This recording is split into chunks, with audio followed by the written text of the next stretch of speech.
Okay, so we'll start then.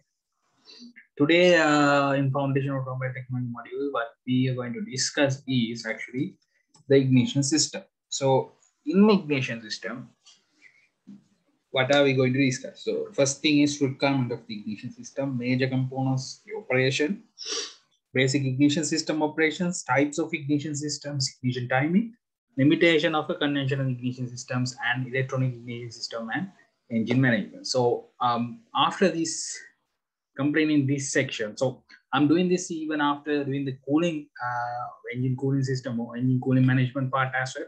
The reason for that is to discuss this engine management part, I actually need some of the content from that particular cooling system as well. So we'll go ahead and start. Okay, so as you know, in order for an engine to work, there should be two things, right? One is air fuel mixer, other one is the ignition.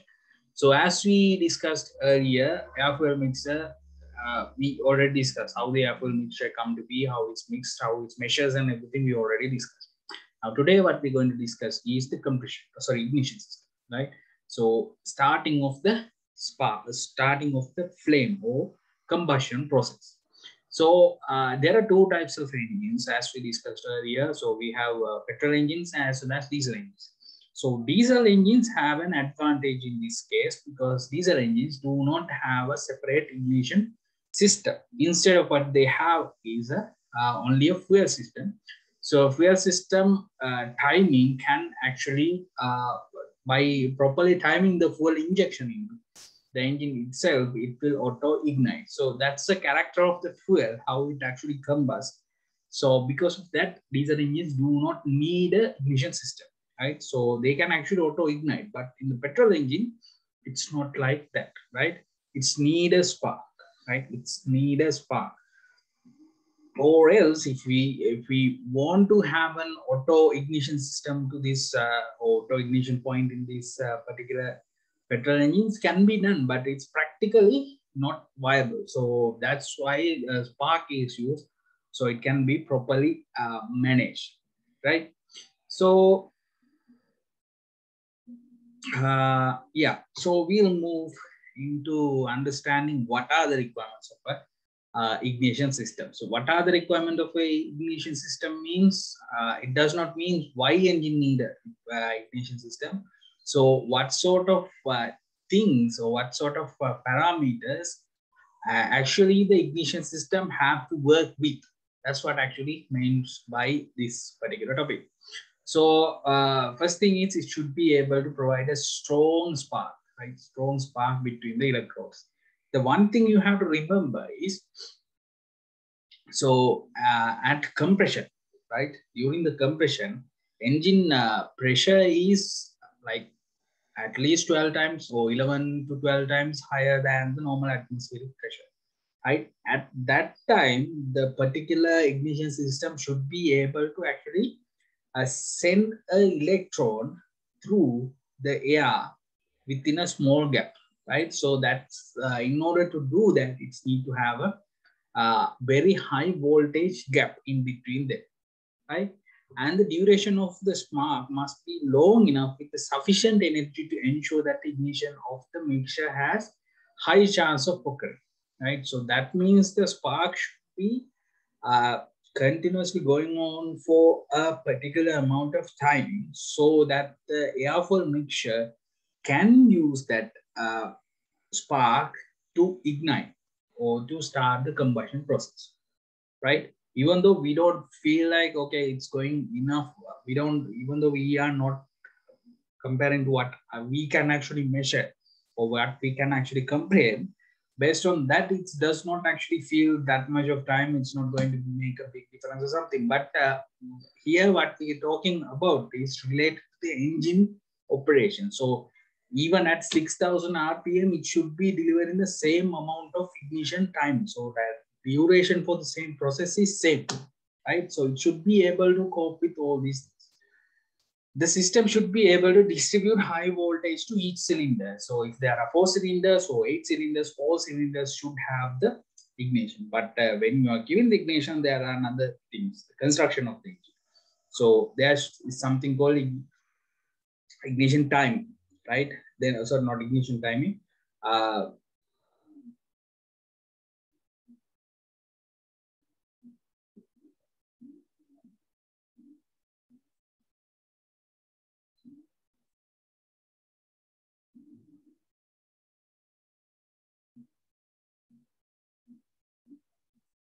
Sure.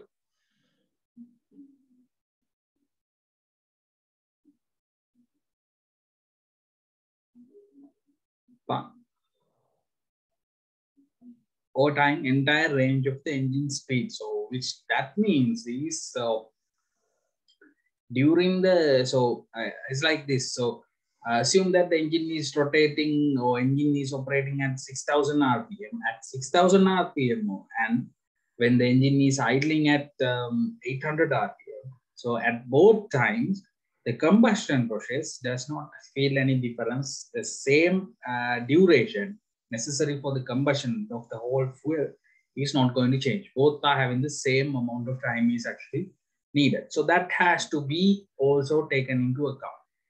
It should be light, effective, and reliable in service. That means it should not actually have maintenance. It could not be a maintenance nightmare. So if it needs too many adjustments all the time, it's going to end up creating a messy system. So to fix these things, we actually have something called ignition system. So the ignition system is actually designed in order to actually answer all of these questions. So in when we discuss about the requirement of the ignition system, there's one important thing comes up: ignition time, right? So now if you look at the graph, right? Look at the graph shown to your right side. So that graph actually have 1, 2, 3, 4 curves, right? So each curve actually shows the maximum pressure achieved inside the combustion chamber, right? Maximum pressure achieved in the combustion chamber at particular time, right? At particular time.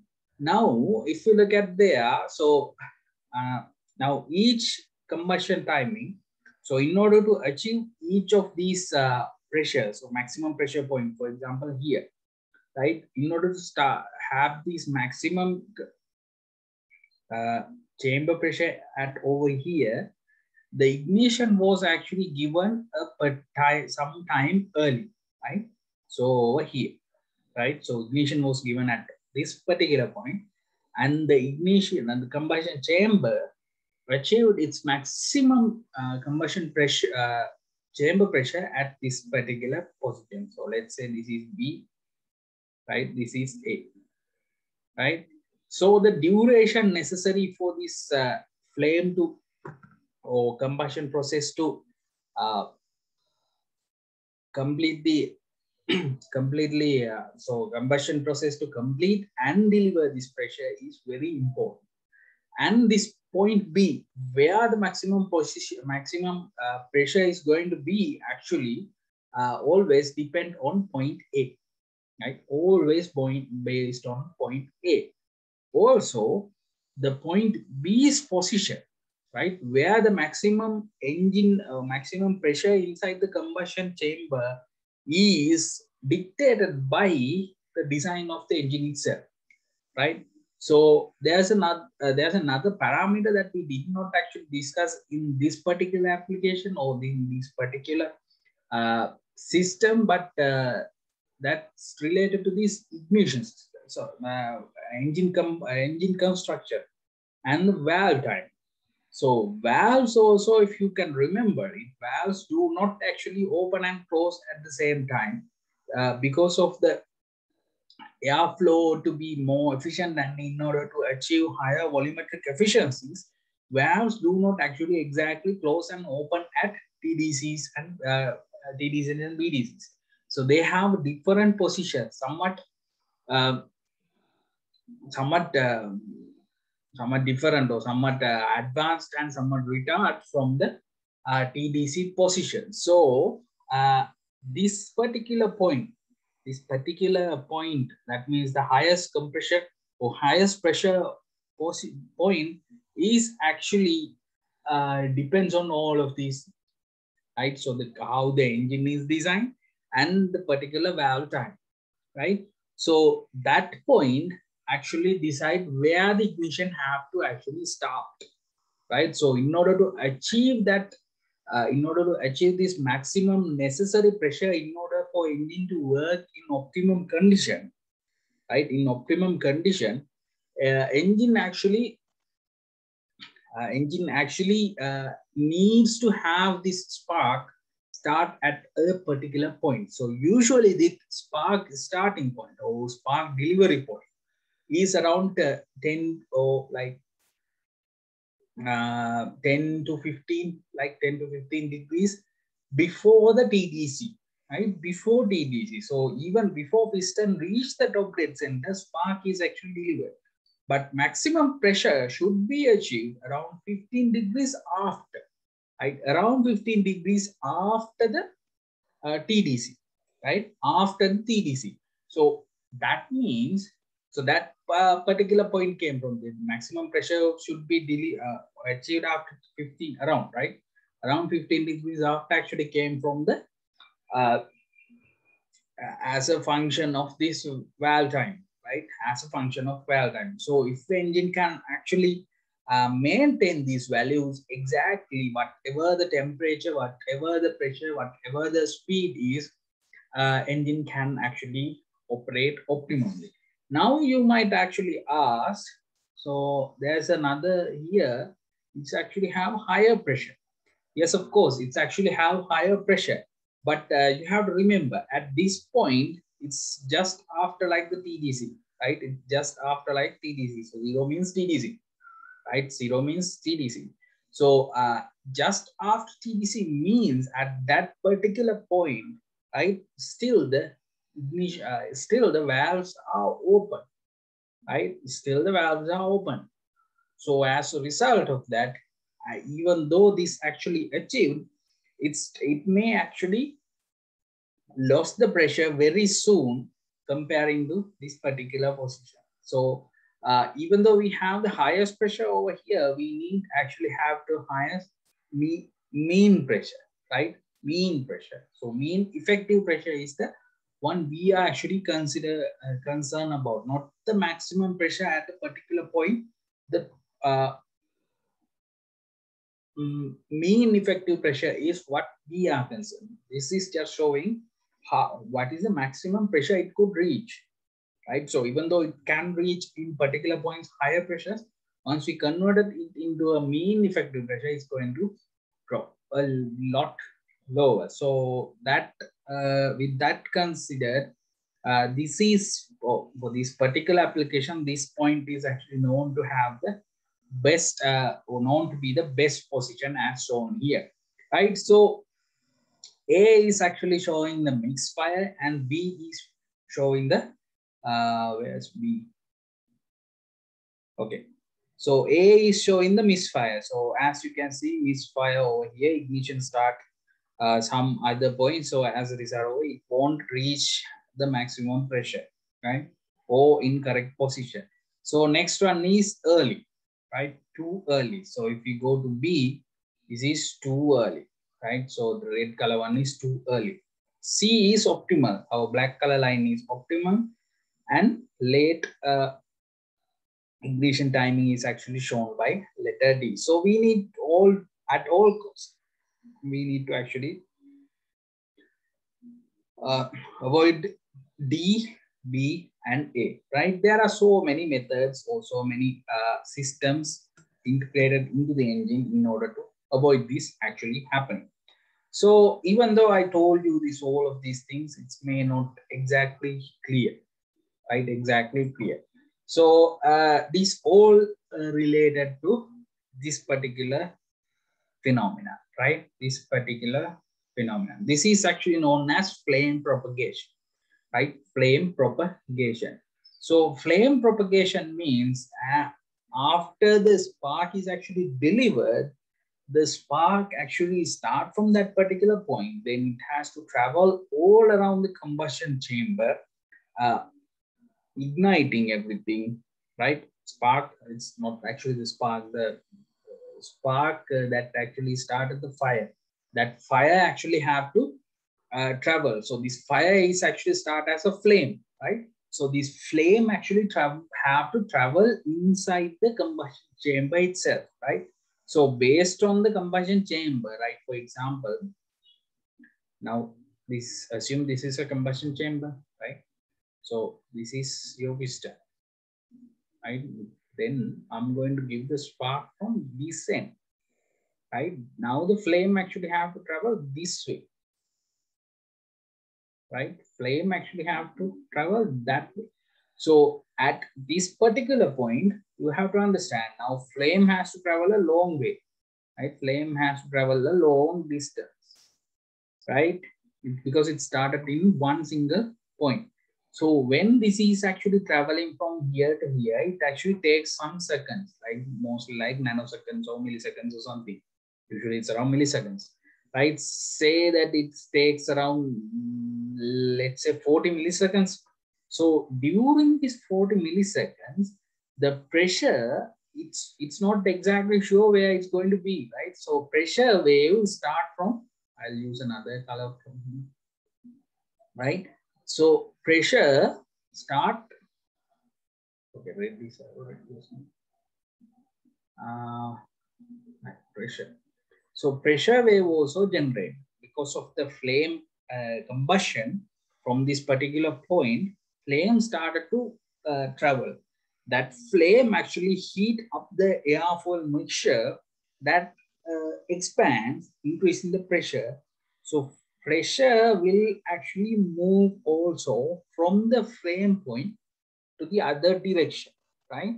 So from flame, where the flame travels, also pressure also travels behind it. So when, even though it travels behind it, you have to understand flame goes like in the, this purple line is actually going faster than the pressure increase. So it does not mean that pressure has to come up to this particular point in order to deliver the maximum pressure, right? It may actually deliver maximum pressure around here, because beyond this point, you can actually see the volume of the combustion chamber had been increased now, right? Volume of the combustion chamber is increased, right? Here, the volume of the combustion chamber is lower, right? So that shape or the geometry of the combustion chamber, that's what actually we mean by geometry of the combustion chamber.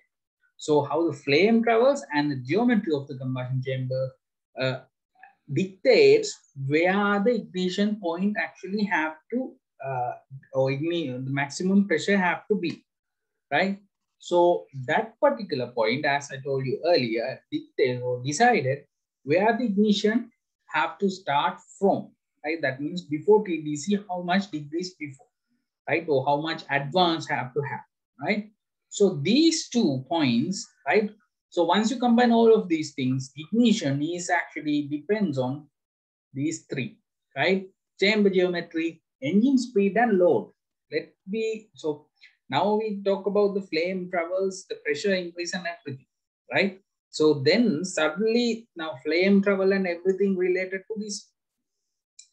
So flame travel and the everything is actually related to this chamber geometry, where the maximum pressure point is going to be, right? Then speed and load, how the speed and load is going to affect this.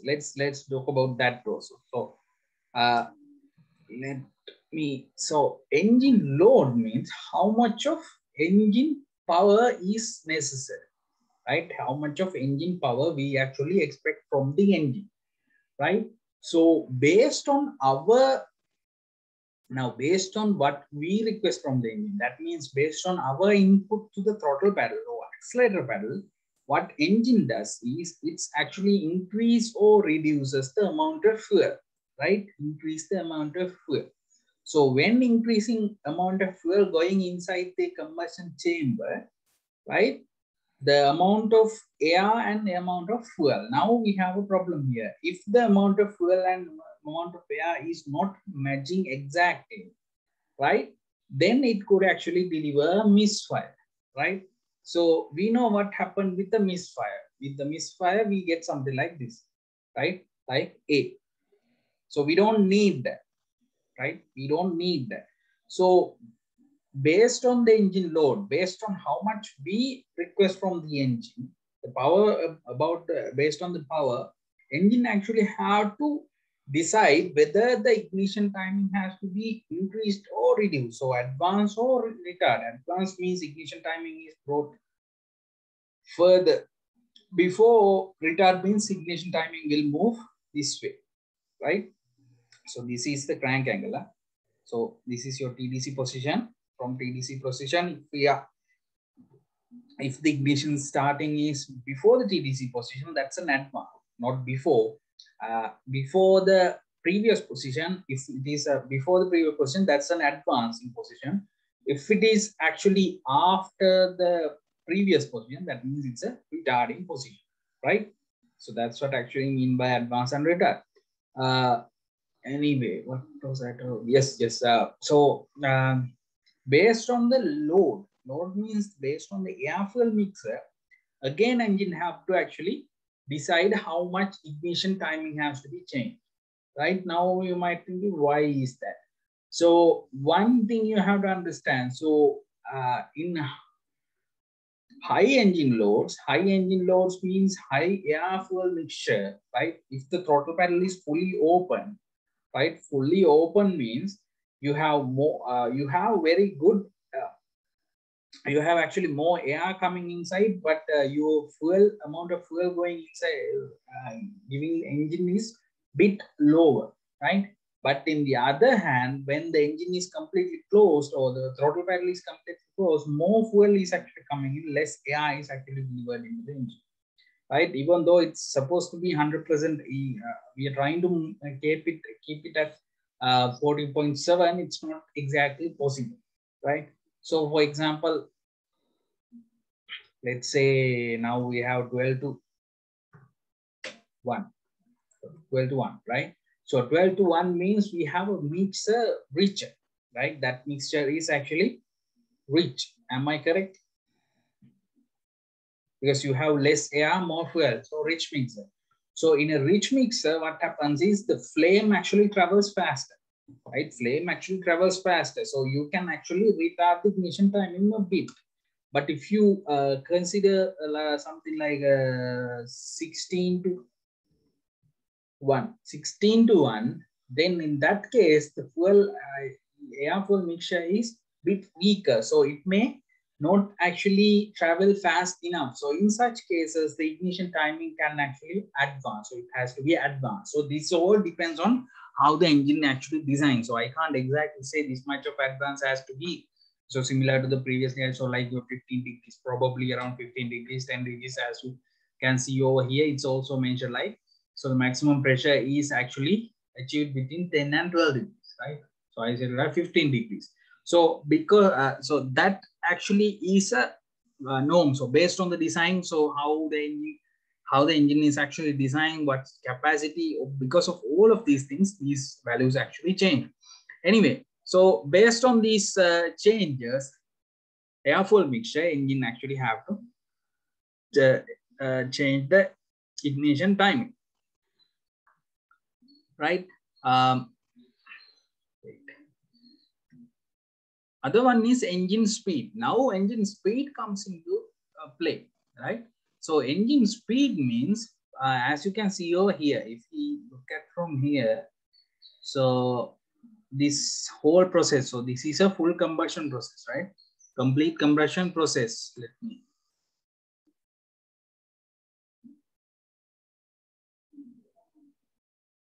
This particular image actually showing a complete combustion process. The complete combustion process took around 50 milliseconds. Yeah, around 50 milliseconds. So that, but 50 milliseconds is necessary even the engine is rotating at 5000 RPM or the engine is rotating at 1000 RPM. right? So ignition timing means, so whatever the engine is actually operating at, whatever speed engine is operating at, still engine actually needs to maintain this time is necessary. So this combustion time is necessary. We can't actually change. Only thing we can actually change is, so we know, still we know that we have to get the maximum pressure around here, right? We know the maximum pressure around here. So, and we know the duration necessary for the whole process is around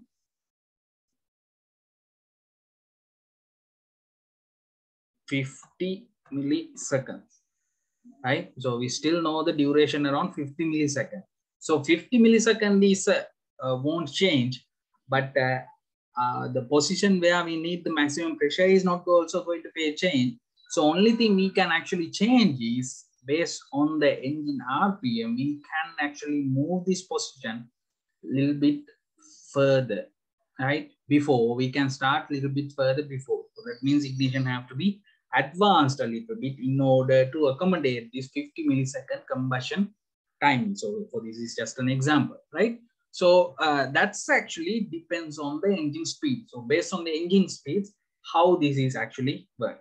But another problem we have come up with now, none of these are actually working separately. Both of these, all of these three are actually working together. Now, good thing about the combustion chamber geometry is it won't change. It's a static thing, but engine speed and engine load is dynamic, right? Engine speed and engine dynamic is low.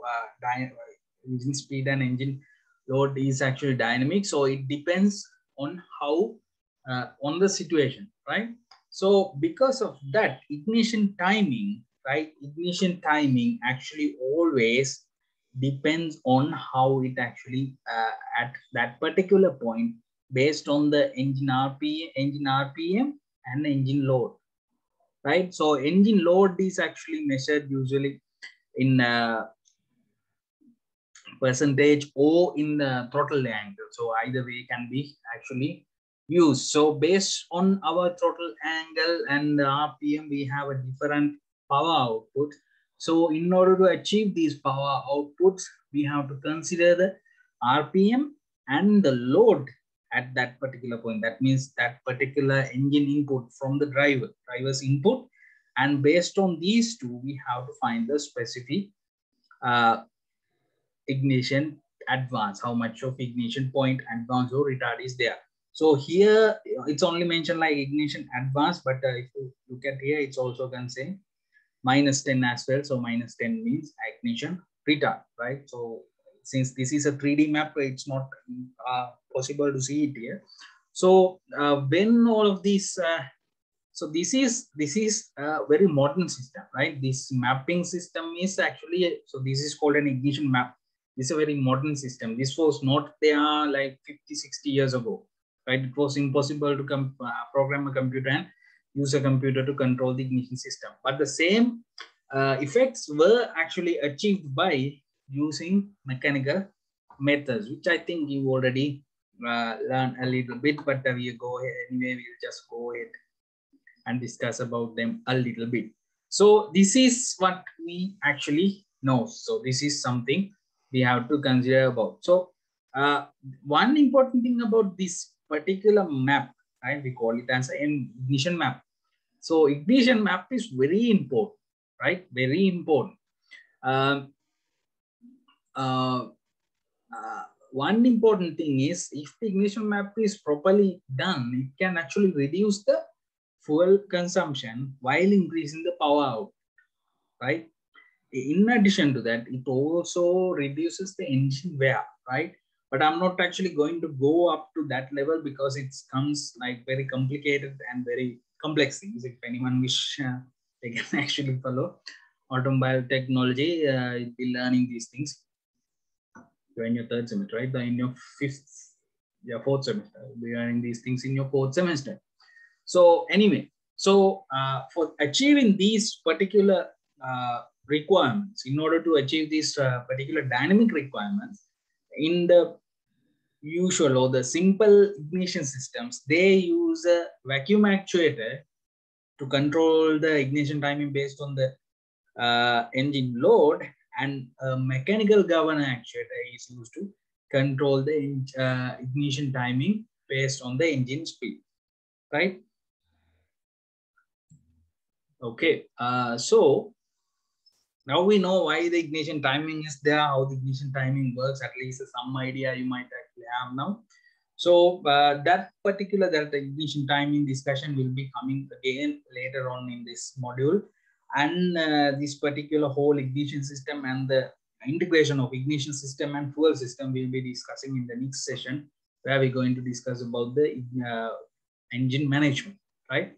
Engine management. So now ignition systems also have been available with different types, different arrangements, different requirements. So basically there are two types. One is Magneto type and the other one is battery ignition type. So the difference between these two are basically Magneto type do not have any additional power reservoir, right? It's just use the power generated at that particular time. But in the battery ignition time, it actually have a power reservoir which will be used to actually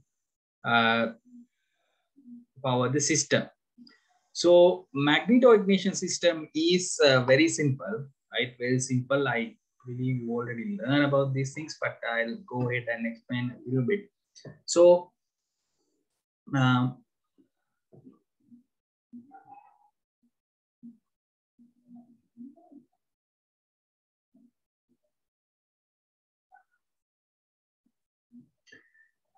yeah, so Magneto ignition system, but it does not have a battery, as I told you earlier.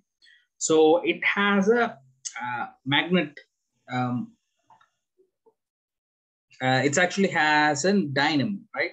So in this particular application, this rotating magnet is connected to the engine itself directly, right? So when this is actually rotating, right? When it is actually rotating, what it does is it's actually generating a magnetic field. So this magnetic field, the change of magnetic field, so usually it travels like this way, right? And when this is actually rotating, it's actually cross through these lines over here, right? These lines over here, which actually generate electricity, right? Which actually generate an electricity, right? Then when this and this magnet is then connected to a camshaft here, right? This camshaft is actually connecting and disconnecting this particular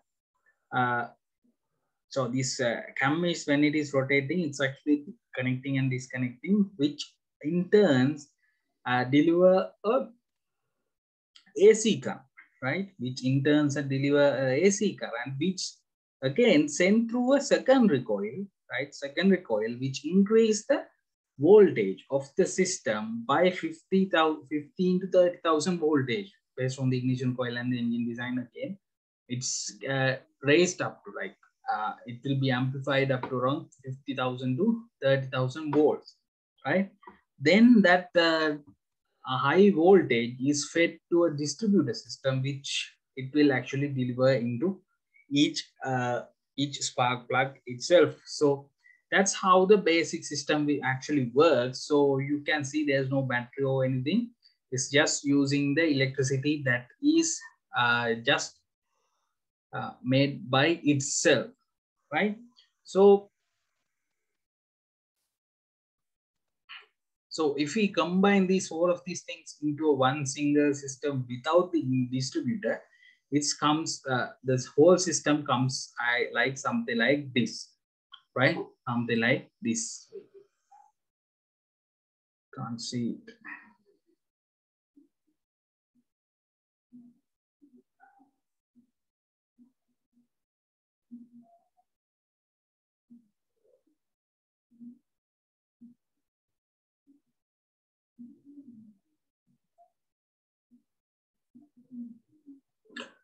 So again,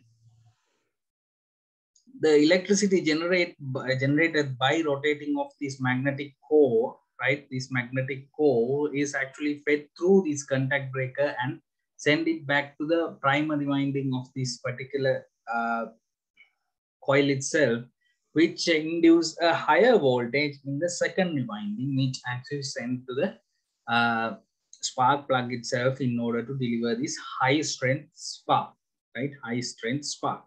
So condenser is used in order to actually safeguard this contact breaker. So to avoid wearing of the contact breaker, it's actually used. I'll actually explain the use of a condenser again in the next part, because it seems it's easier to, yeah, it's easier to show in there, right? So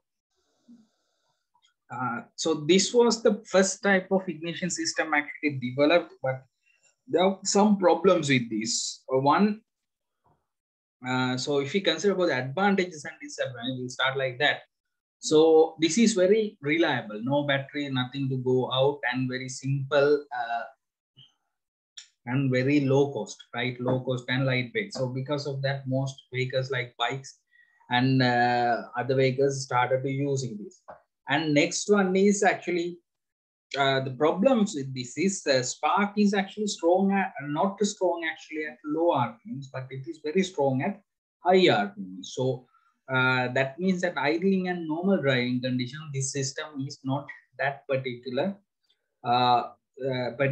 good. So as a result of that, if you are using this for like high compression engines, the morning starting and everything is going to be very difficult. To fix this particular problem, the battery ignition system is actually introduced, but because of these some advantages, these systems are still in use in some applications, and very popular. It was very popular for racing application, especially the reason being in racing, since you are traveling at high speeds and since you don't have to take a battery with you, which in turn saves the weight as well as increase the speed of the vehicle.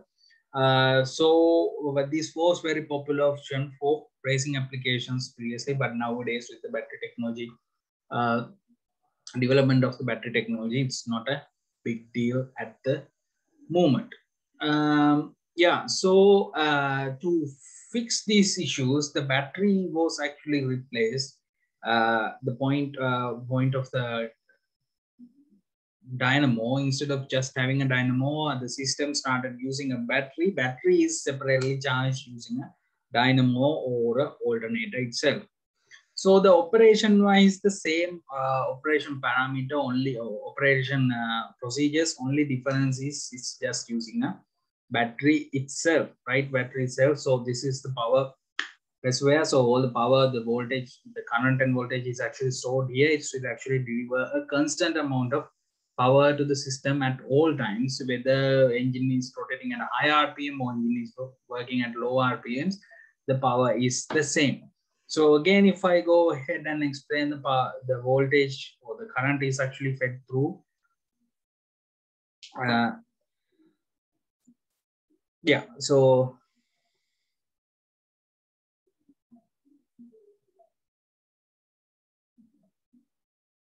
wait, sorry. So voltage is actually fed through here and comes back to the primary winding, which actually goes up to a contact breaker over here, right? Contact breaker over here. So with this contact opening and closing, this switching effect actually generate a magnetism and send power, transfer this electricity into the secondary coil, right? Into secondary coil, which sends, because of the high number of windings available in here, it actually comes at a higher voltage but lower current level, and it goes up to the distributor, and when the distributor rotates, it's actually delivered into the correct cylinder, right? So now it comes back to the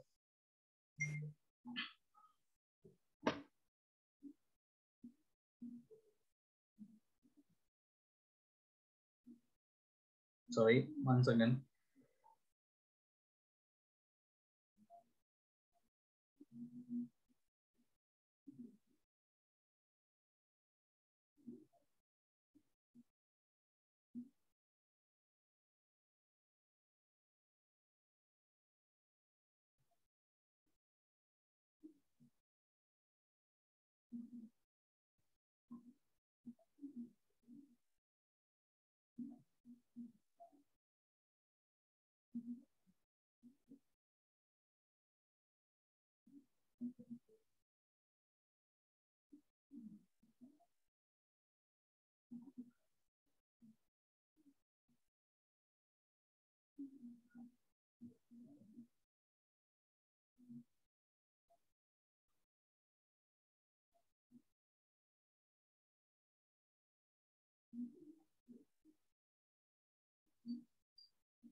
Yeah, so the yeah, so the primary winding, when the primary winding is charging, the capacitor is also charging, right? So by having this capacitor, what it does is, instead of arcing the current through this gap over here, it's actually used to charge this capacitor, right? It's actually used to charge this capacitor instead of actually when this is actually open. So the contact breaker at the breaking point, instead of breaking, sorry, I go it on the wrong place. Instead of arcing at this particular point, what actually happens is this capacitor, right? This capacitor stores that energy, right? Stores that energy and use that energy to energize the coil again, right? Coil again, and to increase the strength of the ignition spark, right? Spark strength will be actually increased by having this capacitor. So it actually serves it's actually serves two requirements. One, it's actually increase the it's actually increase the strength of the spark. Second one is actually it's avoid this arcing over here at this particular point, because as you can see here, there's also a very small gap here, right? This is also a very small gap. So the voltage comes here and the electricity try to actually flow through this by actually arcing. So that arcing is the same effect as arcing inside happening in the spark plug, right? But this arcing, the problem here is similar to the spark plug. It's actually going to wear out this point as well. But unlike the spark plug, unlike the spark plug, this point, this contact breaker point is not actually designed to do that. So the arcing could actually end up creating, it's actually end up wearing out the contact breaker point. So this particular type of ignition systems actually divided into two circuits, right? One is primary circuits, other one is secondary circuits, also known as low voltage circuit and the high voltage circuit. So if we consider this particular application again, so how it works actually is, so everything before the everything related to the primary coil. Up to the primary coil, the contact points and everything actually comes under the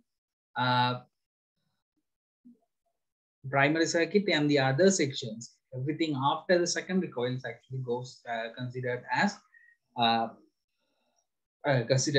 the secondary circuit or high voltage circuit. So here just given a basic idea which part is doing what. I'm pretty sure you already know about these things, as especially since you have completed this practical. So I'm not actually going to spend too much time here, but if you have any questions, you can actually ask.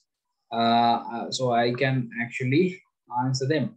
So yeah, so secondary circuits actually consists with the coil, the distributor, rotor, spark plug, leads, and the spark plug. But in the primary circuit, it's a battery ignition switch, primary coil, breakpoint, and capacitor, right? So there might be some small differences would be there in some applications. Some manufacturers do some small changes in order to increase the operational duration, increase the performance of the system. So once you actually combine all of these things, the whole system we can actually draw very simply, right? Simply like this, right? Like this. So if I were to show you the secondary, so if I divide it, sorry.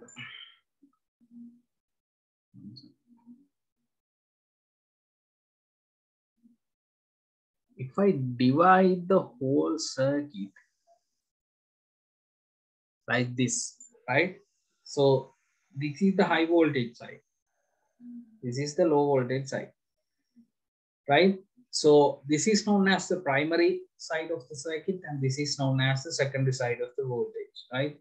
So we have the power comes up to the primary winding, which induce the secondary winding, and because of the contact breaking or the contact break or open switching on and switching off, switching on and off of this particular uh, contact breaker point, so that high voltage, that induced high voltage actually sends into the distributor and distributed among the cylinders, right? So these goes up to like 20,000 to 30,000 voltage. So after it's actually completely uh, uh, amplified, right? Amplify is actually around 20,000 to 30,000 voltage. So number of windings is the reason for that number of windings. Difference between the number of windings in the two sides of the circuit, so in the ignition coil. So primary winding actually has around 200 to 300, while secondary winding is having around 2100 windings of 40 gauge wire, and this one is 20 gauge wire. 20 gauge wire is actually thicker than 40 gauge wire, because in the 40 gauge wire, the reason for having smaller gauge wire is the amount of current actually flowing in this side or the secondary side is lower than the amount of current actually traveling in the primary side. Okay, so that's how the basic system of the basic system actually works. So problem with the battery ignition system also, there are some problems. One is it need a lot of space. The battery has to be there. The components are complicated, and still the ignition point actually has a problem, because it's a moving components that need to be, that's going to be wear out soon, and it cannot be lubricated. So it's going to wear out sooner. Ended up actually which could be end up actually not that not that effective. And if we consider the outputs, right? Output from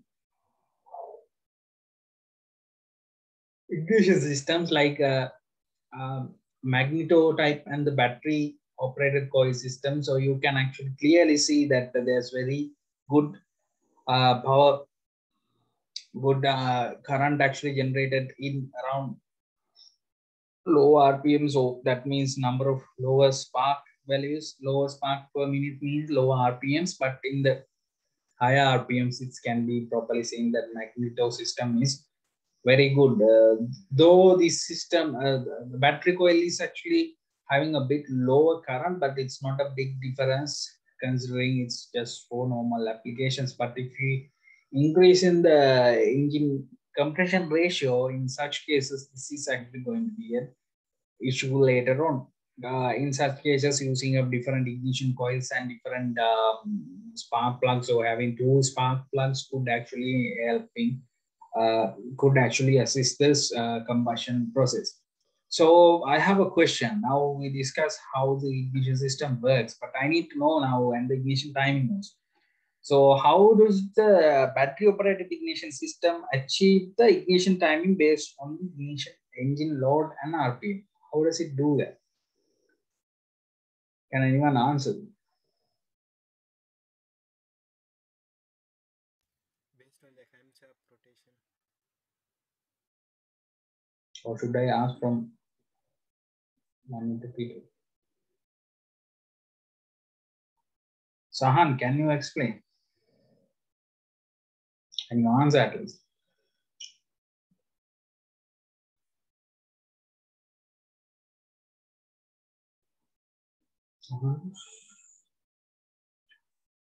Sashan, right? Sashan, not Sahan, Sashan. 22.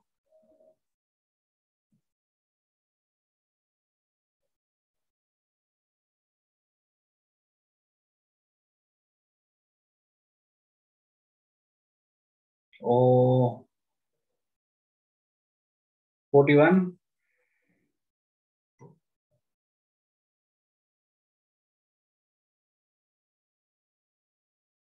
41.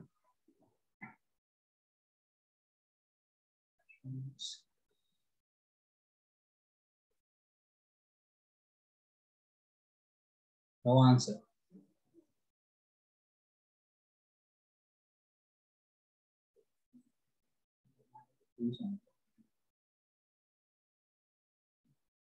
67. Mohammed Rifkan. Answer.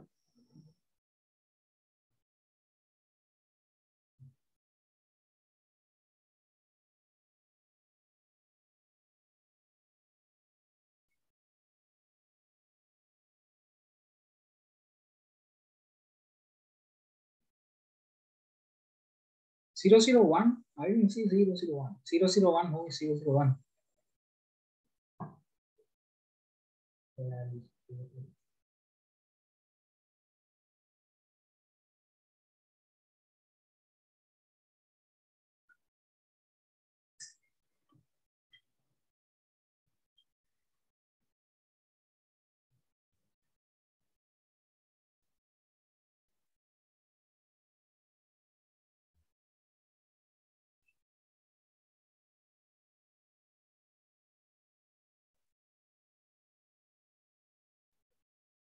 No answer.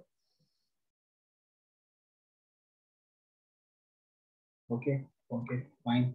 I'll just go ahead put that question into your quiz. Then the problem solved now.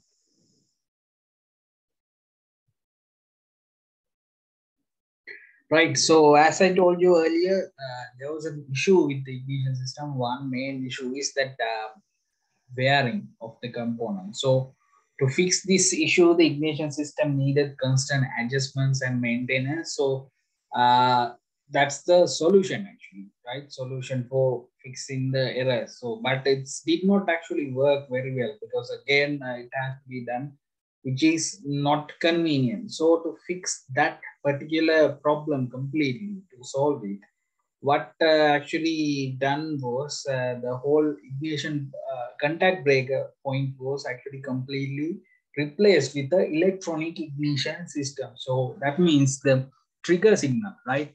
Switching and switching off of the complete system is actually done by using electronic signal. So electronic signal, so it's actually a electronic trigger system. So what actually what's actually it's using is a Hall effect sensor, right? Hall effect sensor. So Hall effect sensor is something like this, right? So it has, this is actually a semiconductor. So this whole, sorry. So this Hall effect sensor is actually a semiconductor. So the interruption of the magnetic flow, through the this semiconductor actually cause this Hall effect sensor to actually send an voltage to a switching transistor inside the ignition control, right? Ignition system, right? Then when this ignition system is getting this particular voltage up to here, so the voltage comes to the base. So once you give a base voltage, what actually happens? The voltage actually, the electricity actually flows through. That means, so once, so let's assume this is 1, 2, 3, 4, right? Probably it's other way around. But when it's actually comes to point number 1, right? So the magnetic flow is actually interrupted. So once the magnetic flow is actually interrupted, a voltage, right? This volt current is actually flows through here up to the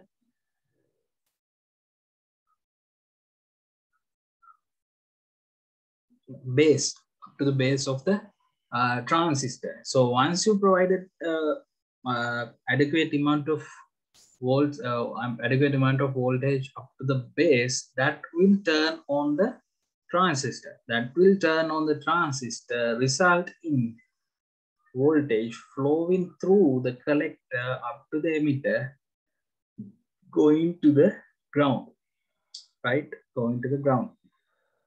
So this signal, now this is a signal, right? This is 5 volts. So if we connected a coil around here, right? Now, if we connected a coil around here, what actually happens is the power voltage actually flows through the coil as well.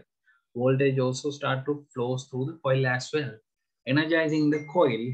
In turns, actually, uh, mm, in turn actually energizing the secondary coil, which provide the necessary high voltage for the system. So if you wish to know a little bit more about how the Hall effect sensor works, even though we discussed this one earlier as well, I actually added some more additional reading content. So you can go ahead and look at that. So once you combine all of these things into a complete system, it looks like this, right? So so this is actually not the completely a Hall effect sensor. This is actually magnetic pickup. So both can be used. Only difference is magnetic pickup actually has a output is not something like this, right? It's the output like somewhat like that, right? So this has to be further developed or further uh, has to be sent through a set of advanced electronic components in order to actually deliver it to the proper level. So anyway, so in this case, what actually happens is the distributor, the voltage actually comes to the electronic control module, which use the magnetic pickup of the magnetic pickup or Hall effect sensors points, and then switch on and switch off the ignition coil, right? Ignition coil. So you can see there's ignition coil here. Then as a result of that, it's delivered high voltage, which in turn actually provide the necessary high voltage power output to the distributor to be distributed among. So up to this, I'm sure all of you guys are very clear.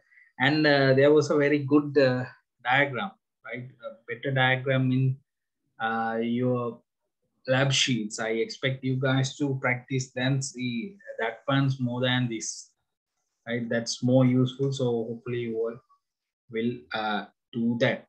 But still, there were some issues with this system because there's no way to control. So all four cylinders can be controlled with this system. So there was no particularly simple method to control. Now, still, this is very mechanical, right?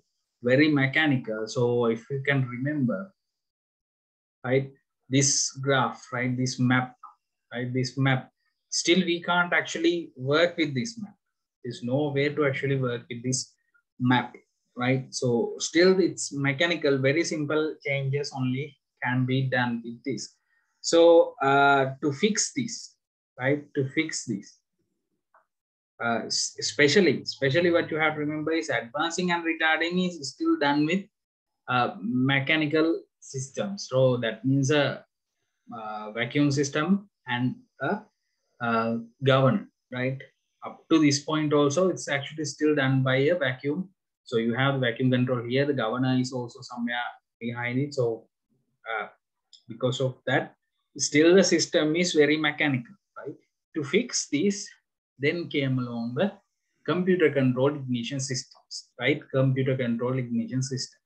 So computer controlled ignition system is somewhat different, and there are two different types of computer controlled ignition system. One is distributor type ignition. The other one is distributor-less ignition system, right? So both of these images are from the same manufacturer. So both of these are actually from a Toyota, right? So the first image actually shown in a Toyota 4AV. So that was manufactured, I think, around 90s, something like that. Like Toyota Corollas, one-to-ones, not one-to-one, sorry. Toyota 110s, Corolla 110s, Carinas, all these cars actually came with a 4AFE engine.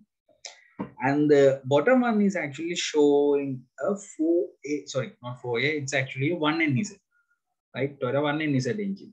So the main difference between these two engines, by looking at outside, you can see this one has a distributor. This does not have a distributor anywhere else. You can't say ignition coil. You in here, the ignition coil is actually inside the distributor itself.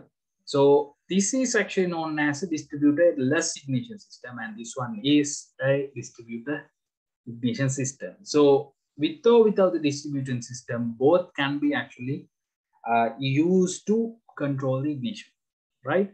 So in distributor-less ignition system, right, everything advanced retard can be done for each and every cylinder separately, right? Each and every cylinder separately.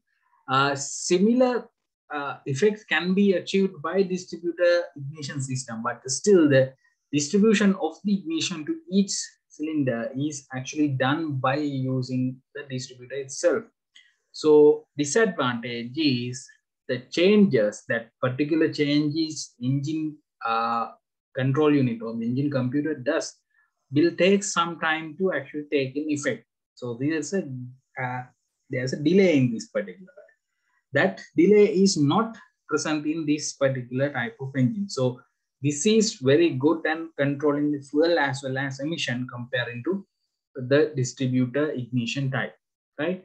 So once you come to distributor-less ignition types, there are two types of it.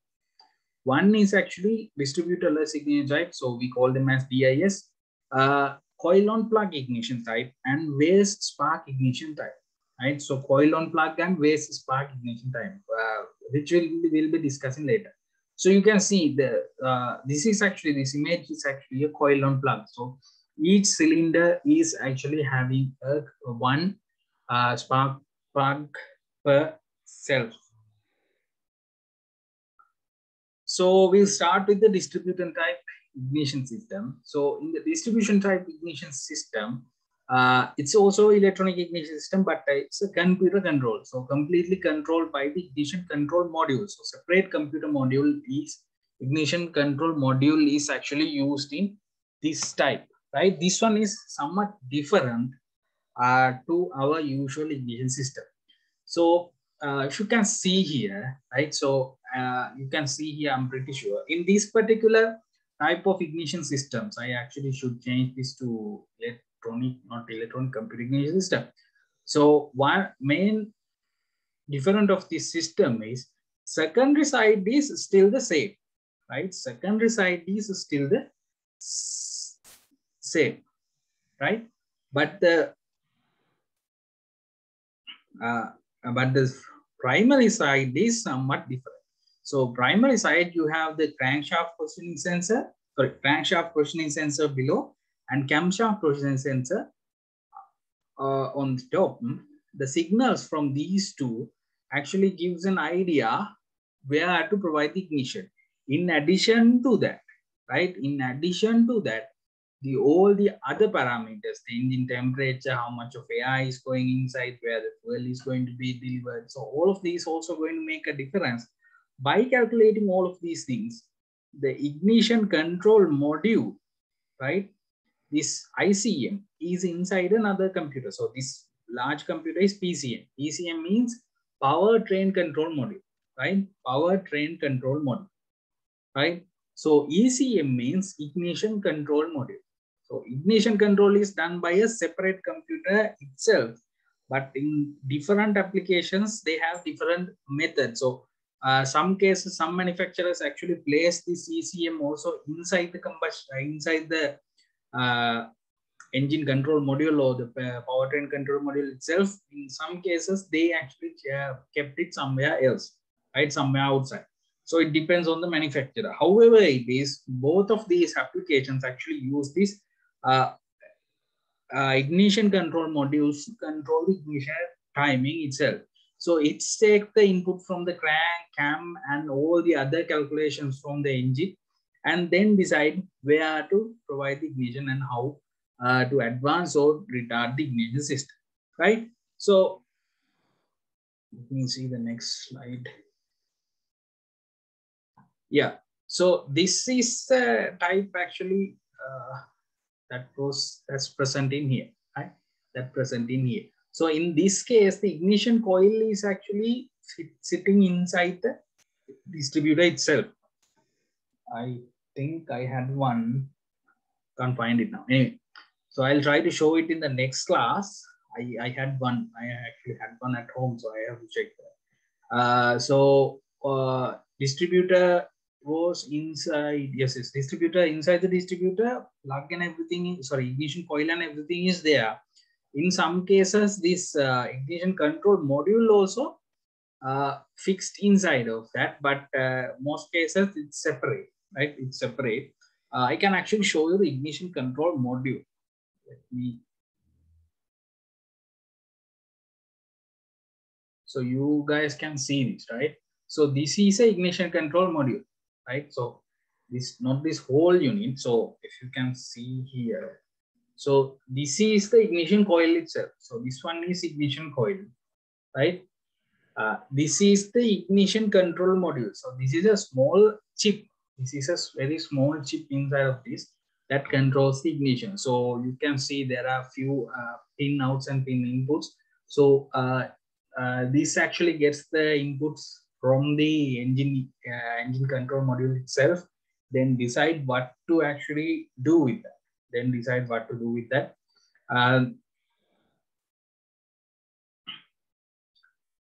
So then only this one actually decide where to advance or retard, right? So these pins actually going to be connected to the engine ECU, right? ECU. In this particular case, it's going to go and connect to the ECU itself. So this ignition coil also actually somewhat different from the other applications which I will show. I have some coils that show them. So this so these two wires actually directly comes from this ignition control module. The reason for having, even though these two are in the same location, it's still have the wires. That's because manufacturing. So this particular ignition coil is being used for different, say, a lot of vehicles. So this can be by having this method, they can actually use different ignition modules as well. Similar thing can be actually done by the done for the manufacturing wise. It can be done for different engine, like same ECU but different ignition control modules can be used by having these sort of methods, right? So mostly this was actually done to reduce the cost. In addition to that, this part actually gets bit hot, right? This part actually get bit hot. As you can see, it's actually doing this switching and switching off application. So this actually need adequate cooling. So keeping it with the other ECU components may not be a best solution. So most of the time, this is actually fixed in some place, very well ventilated inside the engine bay itself. So this is actually from a Toyota. This is from a Toyota. This is from a Toyota Camry model. So in Toyota is one of the manufacturers actually use this method. Most of the other manufacturers do not use this. They have some other arrangements. But Toyota used to do it for some time. Okay, so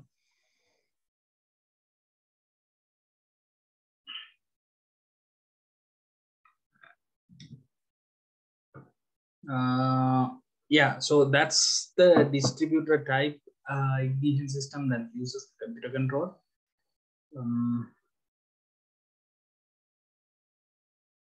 Right, we'll move to the next slide. So next one is spark ignition system. Sorry, waste spark ignition system and coil on plug ignition system. So the difference between these two ignition system is, so again, this comes to like a financial point, right? This is mainly done for financial point. So when you have a coil on plug ignition system, each coil is going to, each plug is going to have a separate ignition coil itself, right? So as shown here, so each cylinder is having a separate ignition coil. It's good, but it's going to be expensive, right? So you have 4 times the ignition coils. But if you are having 2 ignition coils, that so this is 4-cylinder engine. The 4 cylinders are 4 cylinders are ignited by 2 coils. So that's the half of the spin, right? Half of the spin. So one advantage of this system is it's actually cost effective. That's actually cost effective. And the disadvantage is it's always providing a spark wastefully. So 1, 2, 3, 4, right? So when number 1, right? So usually, then if we consider, so those are the 1, 2, 3, 4 cylinders. Then we decide, when we consider the ignition, sorry.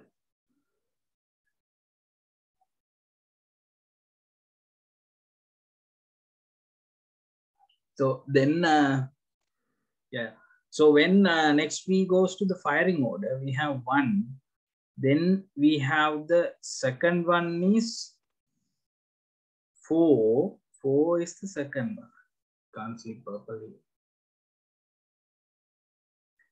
So first one is the first firing. Second firing is number 4. 1, 4, 3, 2, 0, 1, 4, 2, 3. So we'll say 2, 3, 3, 4, right? So this is the firing order. First one is the first firing. Fourth one is the second firing. So when number 1 is actually firing, right? Number 2 may be in some other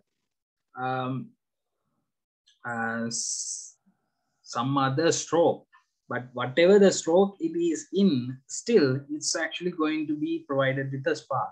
So when number 1 is sparking, number 2 is also going to be spark. So as shown here, 2 sparks are going to actually generate it.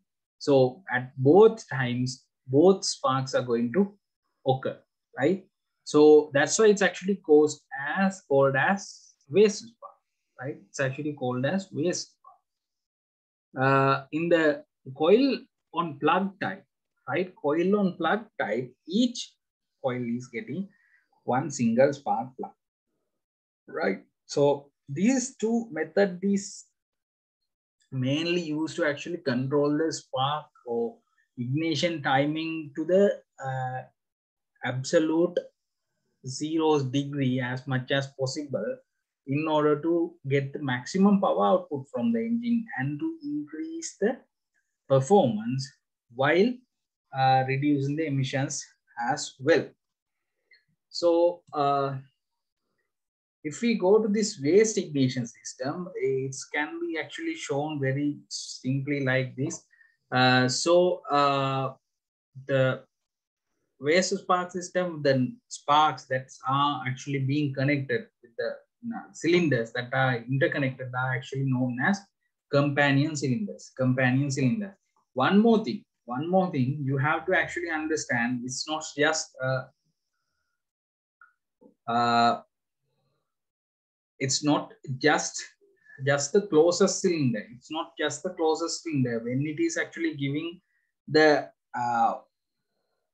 when it is actually providing this waste spark, it's always giving to the cylinder that was actually in exhaust stroke. So when one is actually in power stroke, there's another cylinder, adjacent cylinder. One of these cylinders will be in exhaust stroke. That will be the companion cylinder of this particular one, right? So that's very important. The reason being the exhaust gas, right? Exhaust gas may contains actually unburnt airfoil mixtures, right? Airfoil mixtures or hydrocarbons or something could actually be there. To avoid that, this waste spark type, when it is actually ignited again, if there's something like that was available, that will be combusted before it's coming out of the tailpipe. So that in turn helps the emission as well. So when it is selected, when properly selected the companion cylinders. So once the fully, it's actually the whole system is, once it's connected, it comes like this, right? Fully assembled system is something like that. So this is from a 6-cylinder engine. So the companion cylinders are like 1, 4 and 5, 2 and 3, 6, right? So it's because based on the engine, right? Based on the engine design and how they are actually supposed to be firing at. So you can see here the computer ignition system, and this one actually has a separate ignition control module as well in order to control this. Every engine actually has this ignition control modules, but the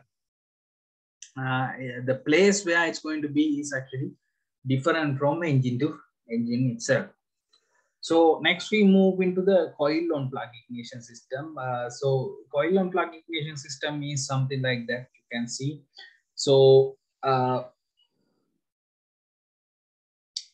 again, ignition is actually controlled by a single ignition control module. So this particular application, this is actually works as the ignition control module. Whole block is actually the power control, right? Whole block is power control module, and you have the ignition control module.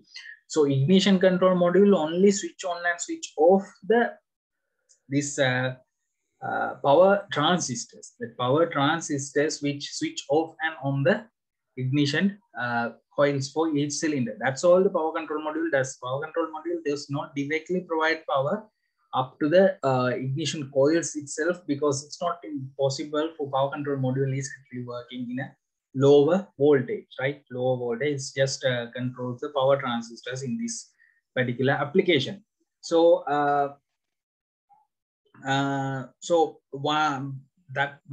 so system is, there are like different types of systems are there. Basically it uses the crank positioning sensor and the crank positioning sensor to ignite.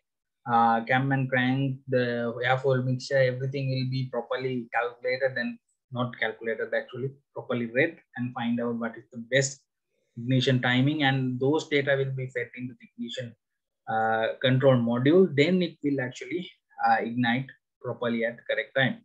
So crank positioning sensor mainly used to find out which cylinder at which position, right? Which cylinder is at which position. So there are two types available. So one is 2-wire system, the other one is 3-wire system. The difference between the 2-wire and 3-wire system is 3-wire system, it's actually have a ground wire. So this is actually a 2-wire system. This particular one is a 2-wire system.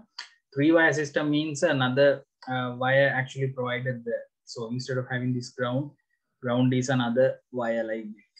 So it's actually connected to ground separate, right? So it's based on the design, what sort of materials used for this engine valve covers. So based on those sort of things, it's actually depends. When it comes to the ignition timing control, further on we will discuss about the knob sensor and all.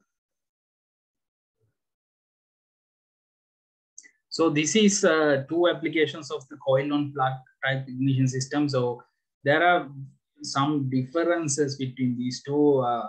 Main difference being, so this is directly, the coil is directly on top of the plug itself, right? On top of the plug itself. But in this particular application, it's not like that. It's not like that. The coil is actually near to the plug. Coil is actually near to the plug in some cases because of how the engine is exactly designed. There will not be enough space to actually put the coil directly on top of the spark plug itself. One good example is General Motors. They manufacture an engine called LS7, LS8. They actually have V8 engines. Since the ignition of the spark plug is fed to the combustion chamber in between the exhaust manifolds, it's not actually possible to put the coil in between those. It will actually overheat the coil, reducing the working life of the ignition coil. So in such case, each coil is actually fixed near to the ignition coil itself. Near to the spark plug as much as possible with a very short lead. So one of the main reasons for actually introducing this ignition coil on plug type system is to reduce the electromagnetic interference. flags, right? Electromagnetic interference. So when this high voltage is actually flowing around the engine bay, it's actually creating a lot of electromagnetic noise, which cause issues inside the vehicle control system. So by having this coil on plug system, it's actually it's actually fixed very well. But in some cases, it's practically impossible to fix such a system. So in such situations, a very short lead is being used. So I would actually like to talk about some of the components here. So one main important component is the ignition coil. So there are two different types of ignition coils. One is actually the liquid cool type. The other one is the solid coils, which does not have a liquid coolant inside, right?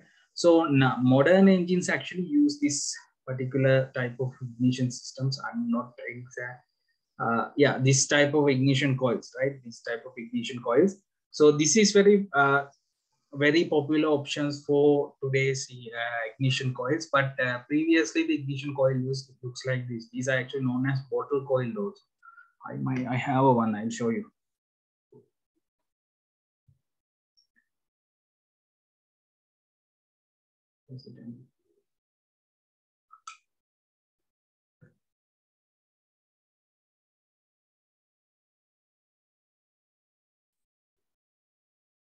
Okay, so this is actually a bottle coil. I think you might have seen it.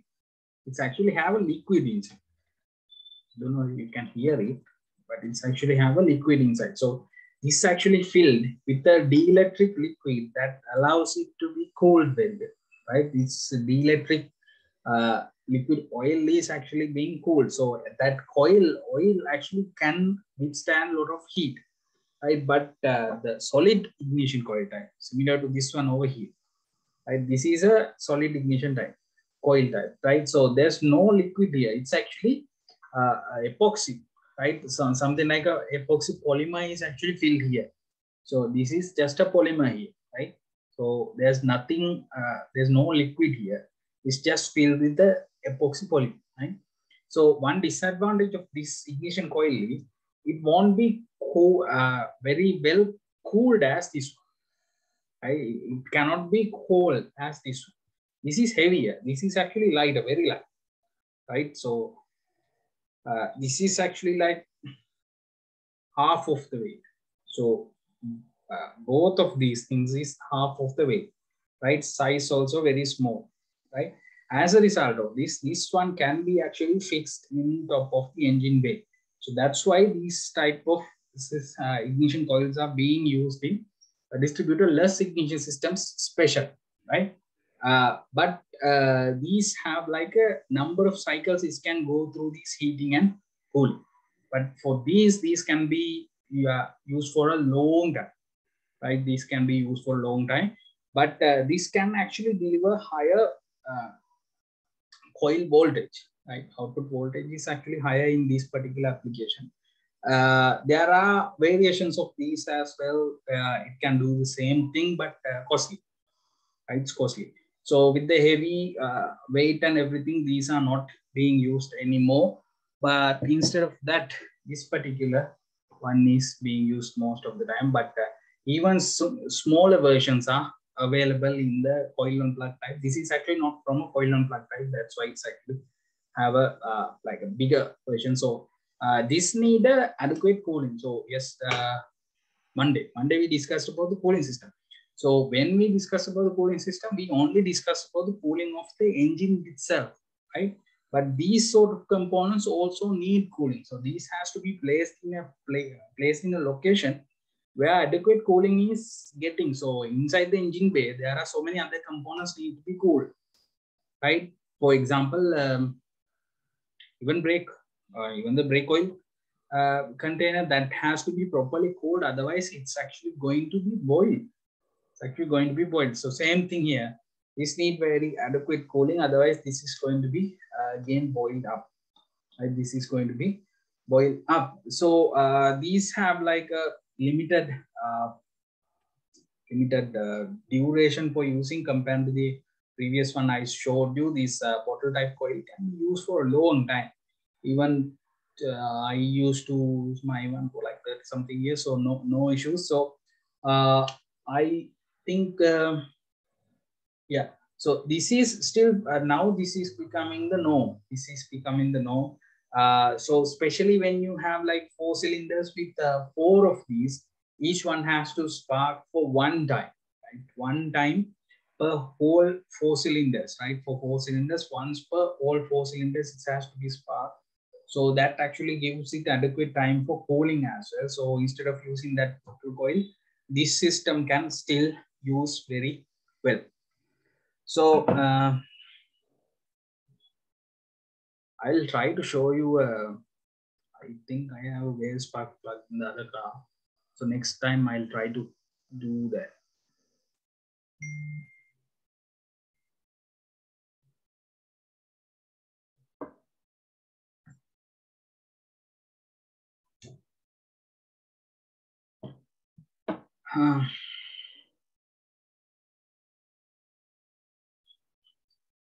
So that's about the coil. Yeah. So next we move into the triggering, coil trigger. So ignition trigger is responsible for triggering of the ignition coil where to generate the high voltage. So that's actually done by a trigger circuit, right? So there are 3 types of trigger circuits available. It's available for all these 3 systems can be used for electronic ignition as well as computer control ignition systems, right? So now computer control ignition system, only distributed type system will be using this, right? Only distributed type needs to use this one. Other one actually do not need it because it can actually use the computer system can actually use some other methods also to like crank positioning sensor also can be used to actually identifies the location of each cylinder. So anyway, so there are 3 types: magnetic sensor, Hall effect sensor, and optical sensor. So let's go ahead and look. So magnetic sensor,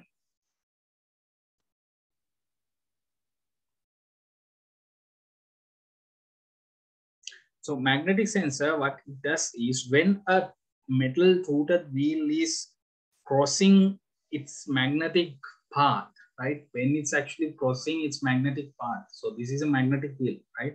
So when it's actually crossing the voltage, right? Voltage is actually generated when it's actually passes around.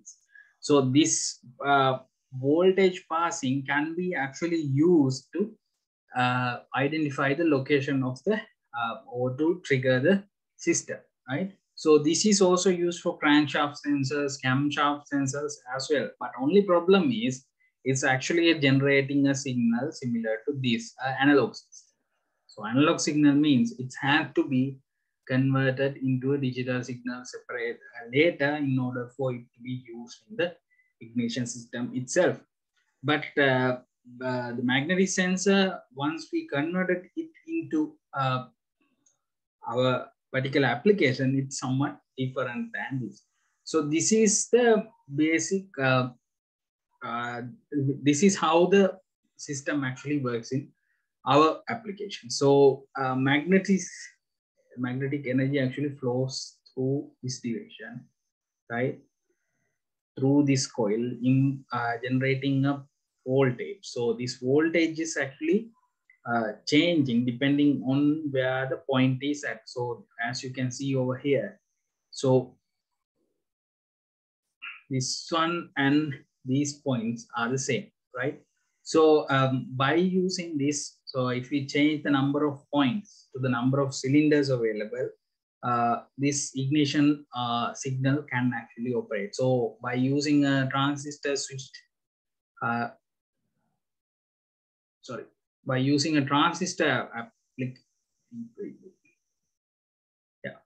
So by using a power transistor to switch on and switch off the ignition module, it can switch on and switch off the coil, primary side of the coil. it can be actually used as a triggering mechanism. So next one is Hall effect sensor. Hall effect sensor, I already discussed about the Hall effect sensor, so I'm not going to go through it again, but still I added the same details. So Hall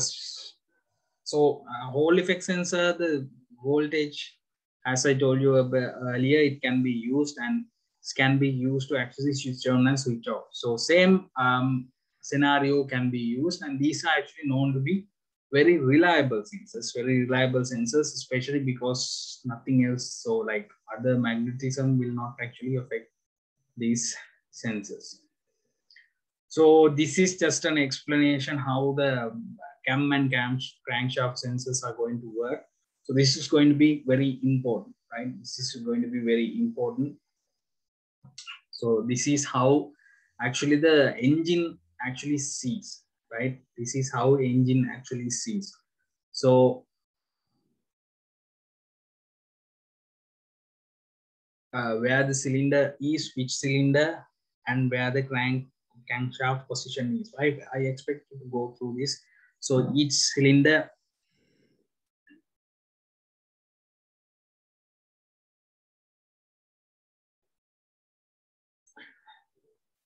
so this is the camshaft. So each of these points are refers to these openings, right? These gaps in the camshaft pulley, and in the camshaft, these are actually related to each of these slots, right? Each of these slots. That's how the crankshaft and camshaft actually identifies where are the cylinders are there. So different systems are available. So this is actually using the flywheel. There are other systems similar to this also being used, but still the same idea. Idea is the same though. So the other method is actually the optical sensor. So optical sensor means it's actually using a light sensor and sort of like IRO, normal LED or some sort of a light beam. And when it passes through a hole, it's actually triggering the system. So this system is need somewhat more attention, as has to be properly covered from the outside elements in order to avoid it being decontaminated from the outside lights and rays, right? So it's also being used, but quite a bit less used in the most of the vehicles available countries like us. Next, I would like to discuss about the NOx sensor, but I think we already discussed about this. So I actually added the signal a bit better output graph from the signal NOx sensor for you guys. See, I'll come back to this one. So NOx sensor is very important in the ignition system. So fuel system, we deliver the fuel control and measured and everything is done by fuel system or the fuel management system of the vehicle. But ignition management system or ignition control module is responsible for not having the controlling the knocking, right? So this ignition control module, this one here, the ignition control module, this one is very much aware of the knocking characteristics. So it's very directly, the signals from this knocking sensor directly goes to the ignition control module, right? It directly goes to the ignition control module, and it's actually controls if there's any ignition, any knocking occurs, then engine try to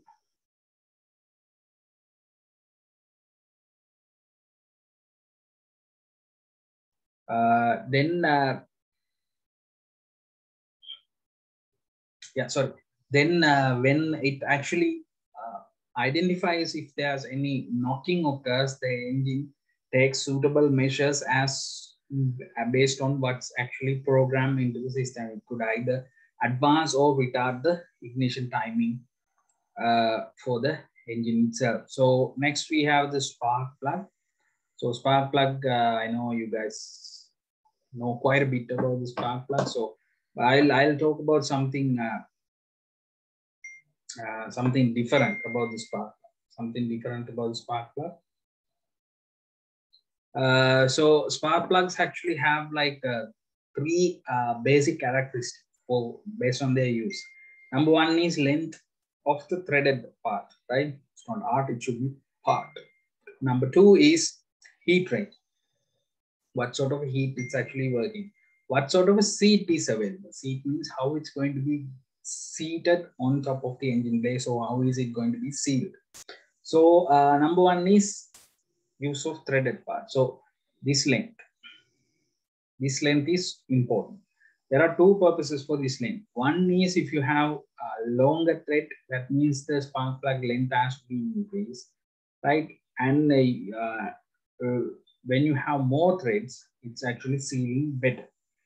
In addition to that, so that's actually the reach. So in addition to that, this length is also the area where the spark plug is in contact with the engine block itself, engine head itself, right?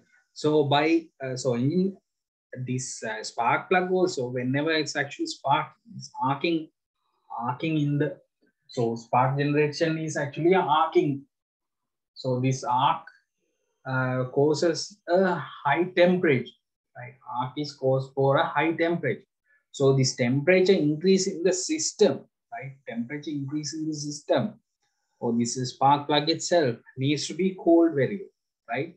It needs to be cooled very well. So these seats has to be very well in contact with the engine cooling system. So engine cooling system being the head coolant jacket. So this, if it is having more surface area, that means if this is longer, it will cool better, right?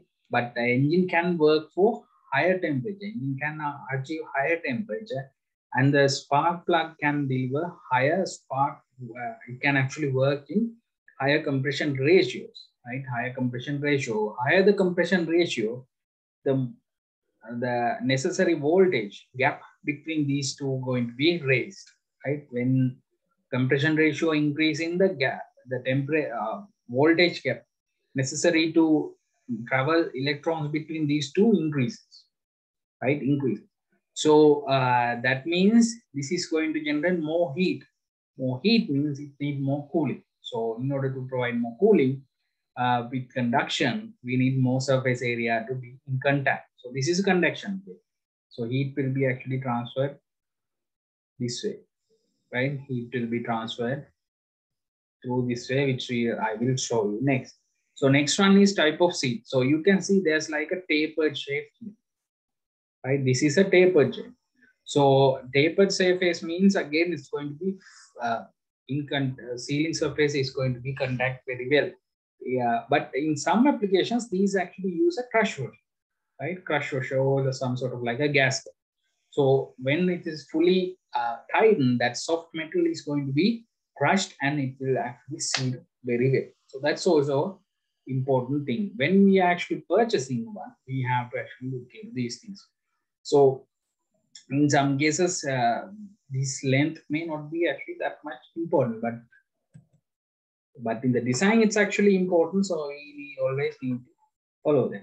So this is what I meant by the cooling, right? This is what I meant by the cooling effect. So this sort of cooling, right? This based on the cooling, we have three types. So one is cold type, cold type, cold type.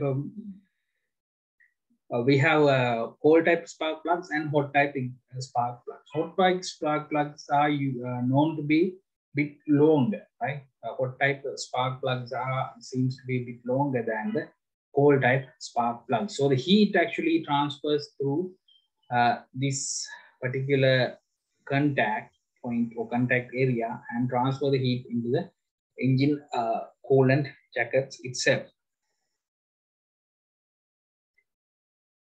So as we know, there are more than two spark plug materials, but everyone is discussed about the platinum spark plugs and the iridium spark plugs. So spark plugs actually usually known to have better spark in the iridium spark plugs. They can deliver higher strength spark plugs, but platinum spark plugs are also seems to be Very good.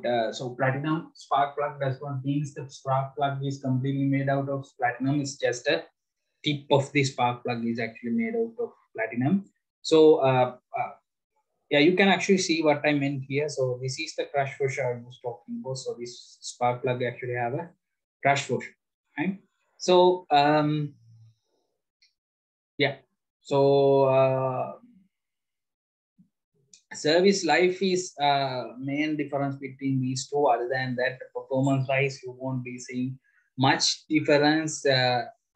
Much difference. Very small difference is there, but it's almost impossible to actually uh, seen by or measured by us unless we measured it with some sort of a machine. Otherwise, it's almost impossible for us to see other than the emissions and the service life differences. But iridium spark plugs are known to be like more than two times as a platinum spark plug. So spark plugs are very important aspect of an engine because we can actually identify how the engine performs. As the engine performs, how well engine is actually working and all.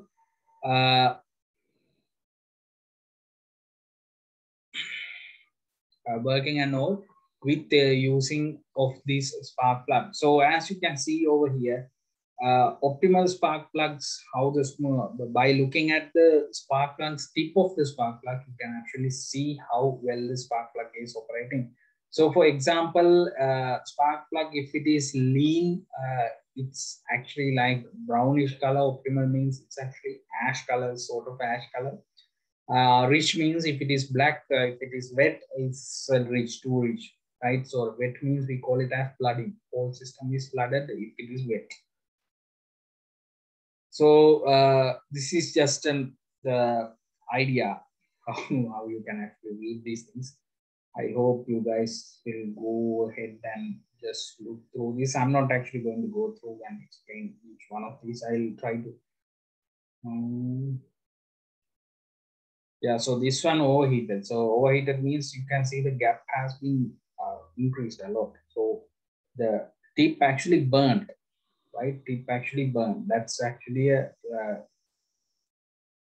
cause of the caused by the so that's actually caused by the overheating. And here you can see the pre-ignition. Pre-ignition means it's actually ignite before spark actually delivers. So that is used to be known as a very violent combustion process. So that times these tips tend to break out.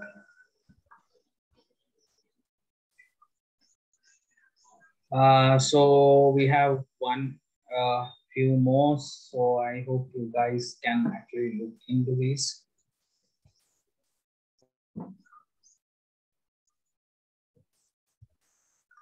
Yeah.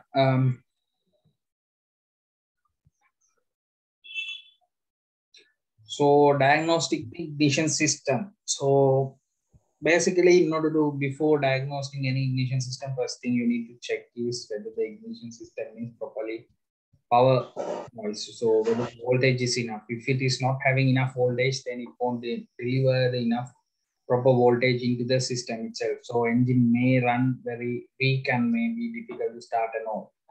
And you can check the spark plugs, each spark plug, and check the gaps and all. And once you close, once you keep it on top of the engine itself, you can actually see the spark happening inside. So instead of just taking the engine complete or spark plugs out completely, you can actually use a tool like this. So these are the tools that can be used to actually see the uh, whether the spark is actually happening or whether the power, whether the uh, whether electricity or high voltage is flowing into the each spark plug itself just before taking all the spark plugs out, so that these sort of components or these sort of tool may actually help you to reduce the time you are actually wasting on just a spark plug. So trigger sensor is somewhat difficult to actually read because trigger sensor signal is somewhat different from signal type to vehicle, manufacturer. But only way you can actually see is very simple method is to use if it is OBD reader type, then from OBD reader or diagnostic and tool.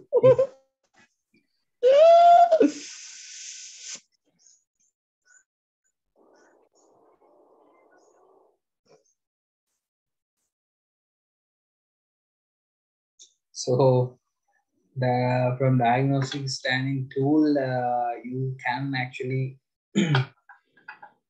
yes, from diagnostic scanning tool, you can actually read the signal wave output while the engine is running. So if it is not providing the correct signal, you can actually replace it. And so the image showing in the below, this is the ignition control module that I was showing you earlier. This is also similar ignition control module. So if you are not clear with the previous image, that's why I was actually showing.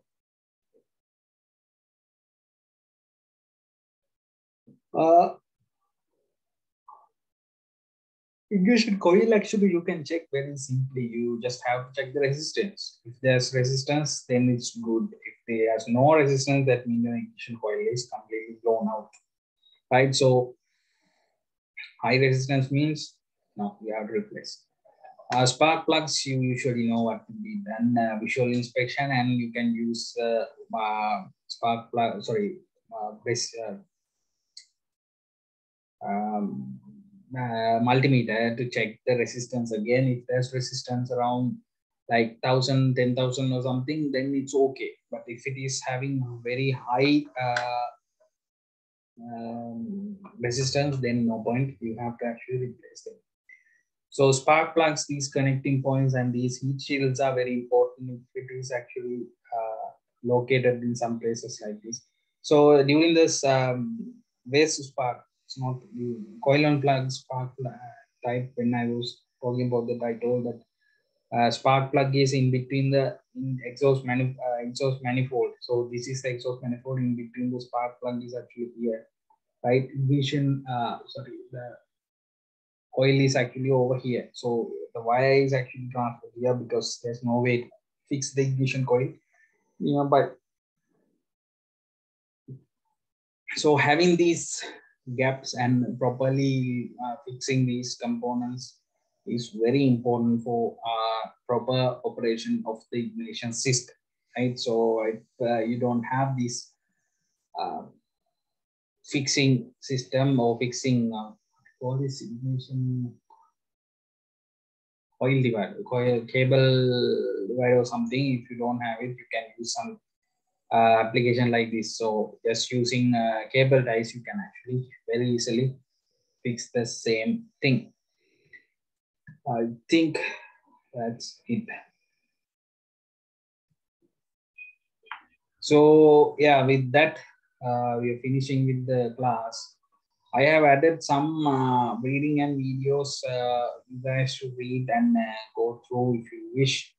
And I hope you will be able to go through them. And I will once I finish the engine management part, I will upload the assignment related to this.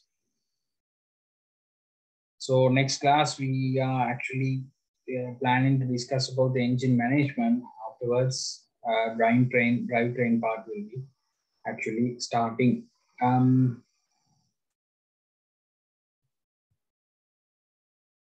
Yeah.